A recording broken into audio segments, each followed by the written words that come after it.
अब देखिए आज के सेशन में अपन बात करेंगे रैशनल एंड इर्रेशनल नंबर्स की। अगर मैं बात करूं यहाँ पे रैशनल नंबर्स की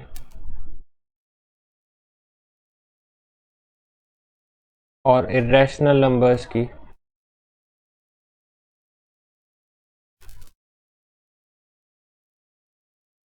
रैशनल नंबर्स ऐसे नंबर्स होते हैं जिनको आप यहाँ पर फ्रैक्शन फॉर्म में लिख सकते हो। मतलब p बाई क्यू की फॉर्म में आप इसको लिख सकते हो और कंडीशन क्या है, q is not equals to zero, तो यहाँ पर ज़ीरो नहीं हो सकता। और फॉर एग्जाम्पल जैसे कि 1/3 हो गया, 3/4 हो गया, 4/5 हो गया, तो ये सब रैशनल नंबर्स हैं। और वहीं अगर मैं बात करता हूँ इर्रेशनल नंबर्स की, तो इरेशनल नंबर्स ऐसे नंबर्स हो गए जिनको आप यहाँ पर फ्रैक्शन फॉर्म में नहीं लिख सकते, can not be expressed as fraction. इसका मतलब आप इसको p बाई क्यू की फॉर्म में नहीं लिख सकते। और इसके एग्जाम्पल की अगर मैं बात करूं, फॉर एग्जाम्पल √2 हो गया, √3 हो गया, √5 हो गया, और अपना पाई की वैल्यू आप सबको पता है यहाँ पर, तो ये पाई भी इसका एक एग्जाम्पल है। तो ये सब चीज़ें हैं जो आपको यहाँ पर पता होनी चाहिए। तो ये तो बात हो गई अपने पास में रैशनल और इरेशनल नंबर्स की।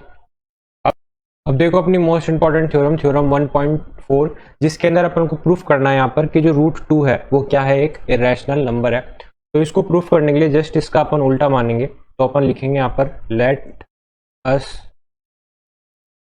assume the contrary, that √2 is rational। √2 को इरेशनल प्रूफ करना है तो अपन ने जस्ट उसका अपोजिट यहाँ पर लेट कर लिया कि जो √2 है वो क्या है, एक रैशनल नंबर है। और यहाँ पर a एंड b दो नंबर्स जो कि यहाँ पे क्या है, आर को प्राइम। अब को प्राइम नंबर कौन से होते हैं? को प्राइम नंबर ऐसे नंबर्स होते हैं जिनका कॉमन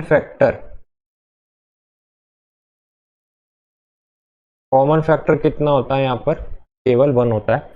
एग्जाम्पल भी मैं आपको दे सकता हूँ यहाँ पर 17 एंड 23, ये दो नंबर्स है जिनका कॉमन फैक्टर केवल 1 होगा, क्योंकि ये दोनों क्या है, यहाँ पर प्राइम है। तो ऐसे नंबर्स की मैं यहाँ पर बात कर रहा हूँ, ये क्या है, यहाँ पर को प्राइम नंबर्स है।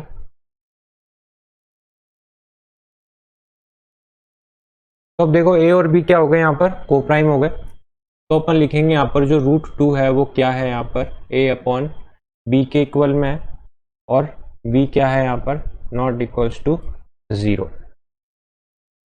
अब क्या करेंगे अपन, b को यहाँ पर लेकर आ जाओ, तो ये अपने पास आ जाएगा b √2 इक्वल्स टू a आ गया। अब अपन करेंगे यहाँ पर स्क्वायरिंग बोथ साइड, तो यहाँ पर कर दो स्क्वायरिंग बोथ साइड।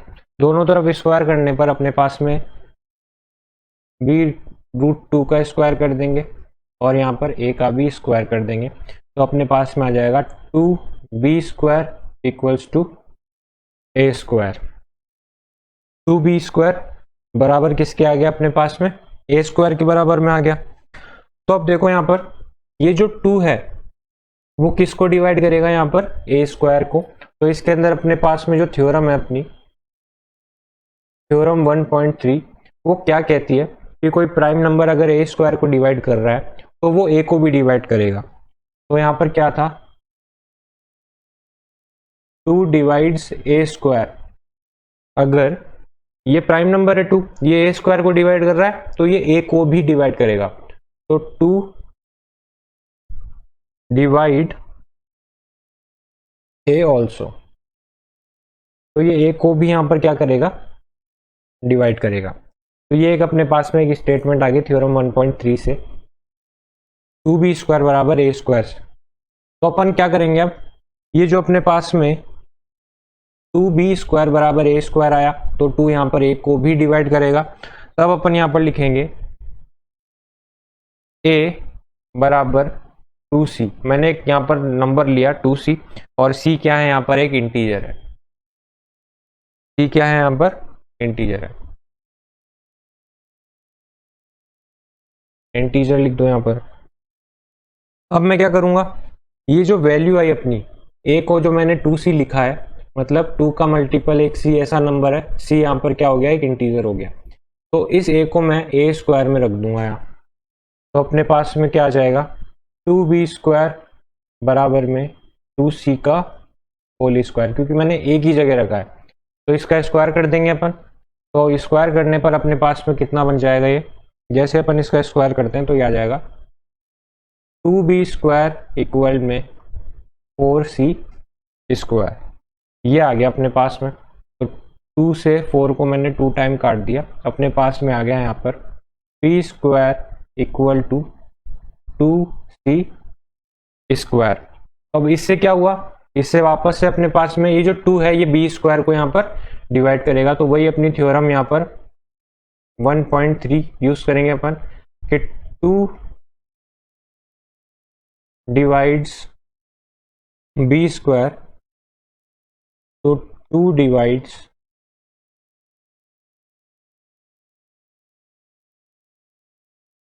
2 यहाँ पर क्या करेगा, b को भी डिवाइड करेगा।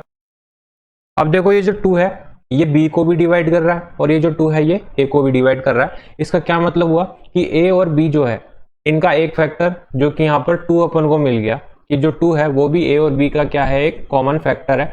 लेकिन अपन ने स्टार्टिंग में लिखा था कि a और b क्या है, यहाँ पर को प्राइम है, जिनका कॉमन फैक्टर कितना है, यहाँ पर 1 है। तो ये जितना भी अपने पास में कॉन्ट्राडिक्शन है ये किस वजह से हुआ, अपने रॉन्ग अजम्पशन की वजह से। तो यहाँ पे अपन लिख देंगे this contradiction arisen because of our wrong assumption या फिर incorrect assumption, incorrect assumption। और क्या लिख देंगे फिर अपन यहाँ पर, अगर ये रैशनल नहीं है तो क्या होगा, इरेशनल होगा। तो √2 इज इरेशनल, यहाँ पर प्रूफ हो गया, हैंस प्रूफ। काफ़ी इजी प्रोसेस है। यहाँ पे सबसे पहले अपन ने a और b को यहाँ पर को प्राइम माना, फिर यहाँ पर स्क्वायर करके देखा अपन ने कि जो 2 है वो a² को डिवाइड कर रहा है, तो थ्योरम 1.3 कहती है कि 2 a² को कर रहा है तो 2 a को भी करेगा। ऐसे ही फिर मैंने a को एक 2c मान लिया, c यहाँ पर क्या है, एक इंटीजर है। तो मैंने ये वैल्यू यहाँ पर इस वाली इक्वेशन में रखी और फिर इसको सॉल्व किया। यहाँ पर भी अपन ने वही a की वैल्यू इस a² में रख दी, और उसके बाद में अपन को मिला b² बराबर 2c²। इसका मतलब ये जो 2 है ये b² को भी यहाँ पर डिवाइड कर रहा है, तो ये 2 जो है वो b को भी करेगा। इसका मतलब क्या हुआ, a और b के जो कॉमन फैक्टर है वो यहाँ पर अपन को 2 मिला, लेकिन अपन ने ऊपर क्या था, यहाँ पर कॉमन फैक्टर 1 जो माना था। तो ये जो पूरा अपना कॉन्ट्रडिक्शन अराइज हुआ वो अपने रॉन्ग अजम्पशन की वजह से हुआ, और √2 क्या होगा, फिर एक रैशनल नंबर होगा। तो ये काफ़ी आसान सा क्वेश्चन है, जितनी बार इसको सॉल्व करोगे उतनी ज़्यादा ही आपकी प्रैक्टिस में आ जाएगा। तो ये था आज का आपका सेशन। अब मिलते हैं नेक्स्ट वीडियो में। Thank you.